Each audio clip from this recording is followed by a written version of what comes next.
All right, everybody, this is Nash here, and today we're going to be looking at the Texas Longhorns ranked number 3 in the AP poll. Do we deserve it?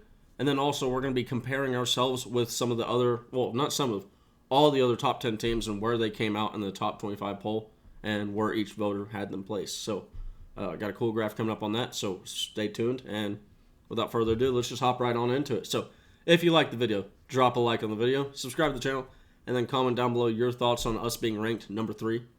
Also, hit the notification bell because you don't want to miss me going live. I'm going live tonight doing a call-in show. Check the YouTube, check my homepage, and you should be able to see right there. Going live, 10 p.m. tonight. Be there. All right. So let's just hop right on into this thing. All right. So let's start off with: should the Texas Longhorns do we deserve this ranking? And I'm going to go out and just say yes. I think we do.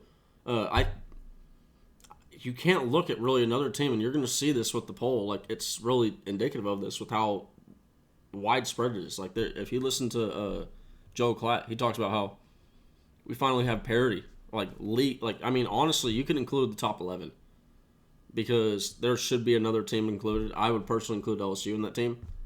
They are ranked 12th, but in the AP poll.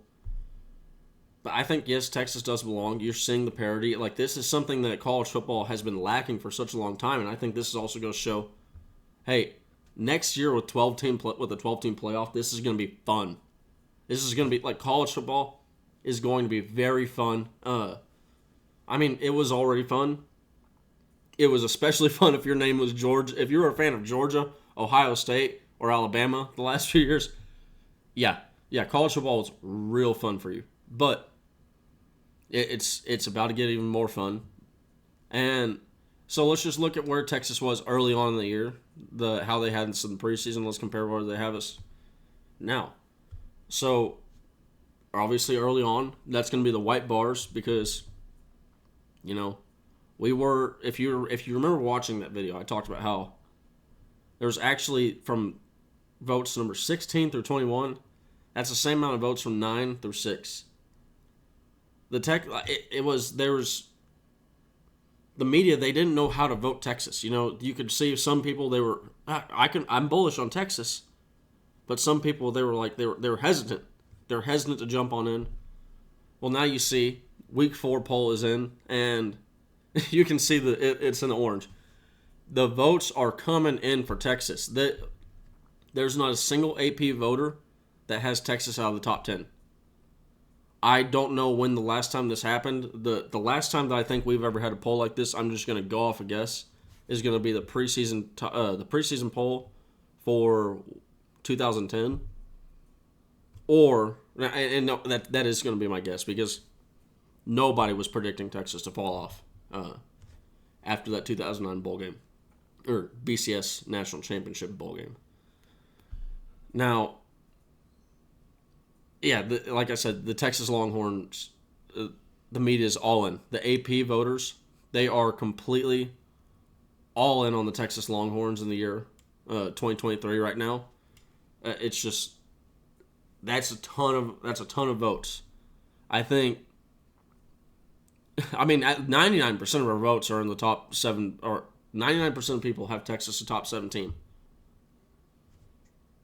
I want to say. High 80s to low 90s have Texas as a top 5 team. So it is it's fairly consensus to say, hey, yeah, Texas is that team this year. Texas is a top 5 team, and they're I don't know if you can say it's been proven that we deserve it yet, but I do think that based off of what's been happening in the college football world, Texas deserves it. So let's hop right into see how the rest of the world is doing, or the rest of the top 10. You can see on the right side, this goes up from 1 to 10. So Georgia's number 1, Michigan number 2, Texas number 3, Florida State number 4, 5, 6. You get the deal. All the way up to Oregon at number 10. Florida State and Texas are different by 2 points. By 2 points. So that means if there's a single vote.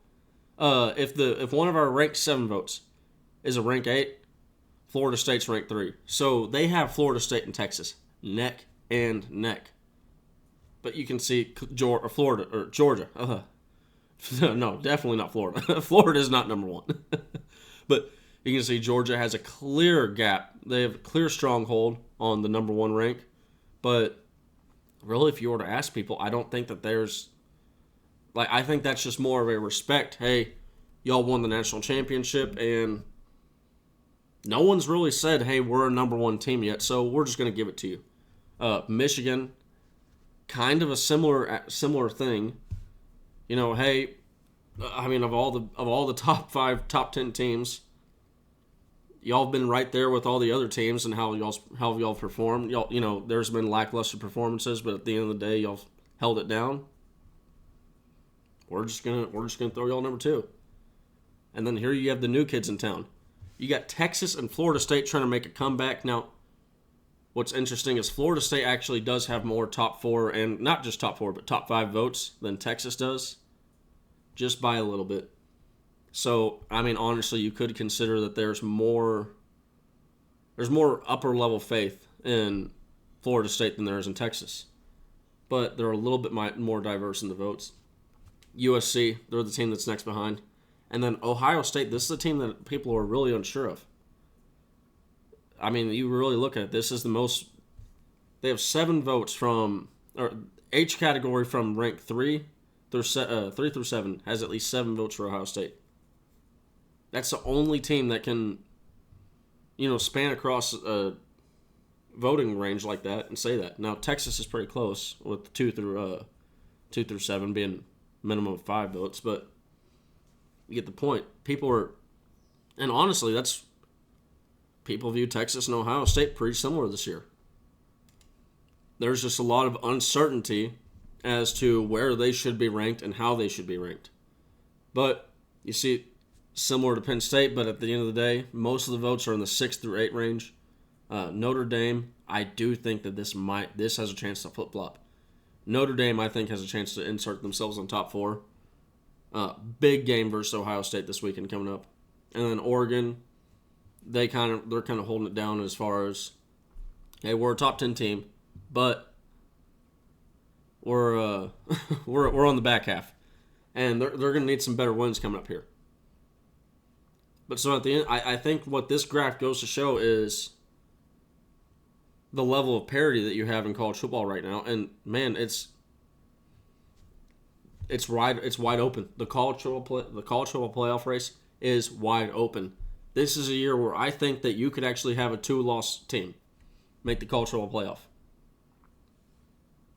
because I think that they could end up being, hey, teams are either playing so sloppy or just like. It could be a situation where, hey, we're going to have to choose between 2-loss teams. Do I think it's likely? No, but I think it's possible that could happen. Possibly like an LSU scenario or something like that. But at the end of the day, this is what's fun to watch. Texas, do we belong? As of right now, yes, but to be determined. We really need to go out there, smack Baylor, smack Kansas, and then as of course, OU sucks. Got to smack them. So, all right, everybody. Hope you all have a great day, as always. And remember, turn on the notification bell. I'm going to be going live Monday, Wednesday, Friday. Today's Wednesday. Wednesday night, 10 p.m. Nash at night, doing my call-in show. I'll put the link in the Discord down below. But, again, hit that link. Feel free to call in tonight and voice your Texas Longhorns football opinion heading into the Baylor game, which, again, I do have as Texas. As it's a home game on the road, and as always, I mean, 12-0 is my prediction. So, what do you think I'm going to say for Texas winning that game? All right, everybody. Hope you all have a great day, and as always, hook!